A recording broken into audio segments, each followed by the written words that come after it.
බුදුරජාණන් වහන්සේ දේශනා කරනවා බොහෝ ලෙඩ සහිත පුද්ගලයෙක් වෙන්නේ ඇයි? අඩු ආයුෂෙන් මැරෙන්නේ ඇයි? විරූපීව උපදින්නේ ඇයි?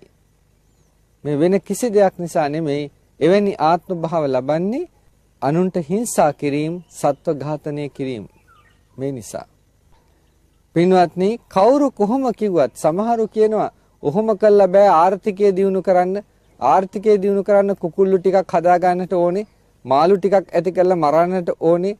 ඌරෝ ටිකක් හදලා මරලා වික්වරට කමක් නැහැ කියලා සමහර දෙනා කියනවා. කන්න නම් ඉතින් ඕවා කරන්න ඕනේ කියලා හිත.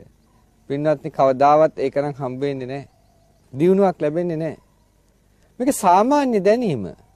ඔය ඇත්තන්ට කවුරු හරි හිංසා කරනවා නම්, නිතර නිතර පීඩා පවත්වනවා නම්, පීඩා දෙනවා නම් ඔය ඇත්තන්ට, ඔයත් අර පීඩා කරන කෙනා කෙරෙහි සාප සහගත නිදස නෙමෙයිද බලන්නේ? මට මේ මනුස්සයා පීඩා කරනවා කියන හැඟීමෙන් බලනවා නෙමෙයිද?